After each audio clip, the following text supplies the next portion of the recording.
For a long time, the health work has been heavily promoted in our church and central to our evangelistic strategy. Reports today speak of the Adventist blue zones and note how Seventh-day Adventists live between 6 and 8 years longer than the rest of the population. The rates of disease such as cancer and heart disease are significantly lower than the rest of the population, and some diseases such as lung cancer are almost non-existent. How did this come to be? Was it luck? Was it chance? Or was it something greater than that? In 1863 in Otsego, Michigan, Ellen White was given her health vision, where she was shown things that were way ahead of the medical practices of her time. For example, she was shown that tobacco was a slow, insidious, and most malignant poison, common knowledge to us today. Yet in her time, the medical wisdom would have prescribed or at least not deterred you from using tobacco should you have any throat or lung issues. It wasn't until 100 years later when the Surgeon General of the United States finally condemned the use of tobacco.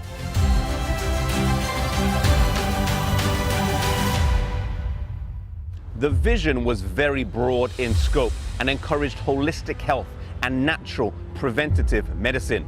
Whilst there is always a need for acute care, preventative medicine seeks to prevent as much as possible disease in the body.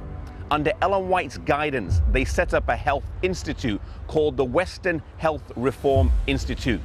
Dr. John Harvey Kellogg, today most famous for the world-renowned breakfast cereals that he invented, became the director of this institute at the young age of 24. John Harvey Kellogg attended some of the best medical schools in his day, the University Medical School in Ann Arbor, Michigan, and the New York University Medical College at Bellevue Hospital in New York City. He graduated in 1875 and would go on to be one of the leading doctors in the United States, treating both the rich and famous as well as those less fortunate. He changed the name to the Battle Creek Health Sanitarium. Sanitarium is a twist on the word sanatorium, which was a health resort for invalid soldiers. Replacing the O with an A, he thus created a new word for the English language.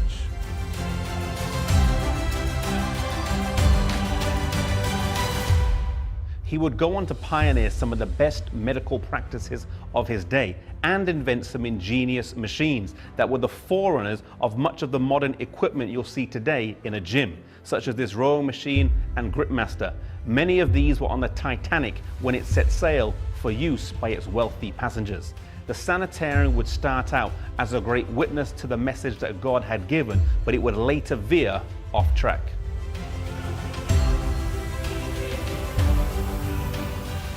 Unfortunately today, this message has often been neglected, and while many recognize that we do have a message and understand the truth and validity of it, many people do not live up to what they know about health. The health work was created to be the right arm. It was to assist the gospel, not to be isolated on its own, but to work harmoniously together. Healthy living was not to be an end in itself, but its purpose was to work with the gospel, creating an opening wedge to people's hearts.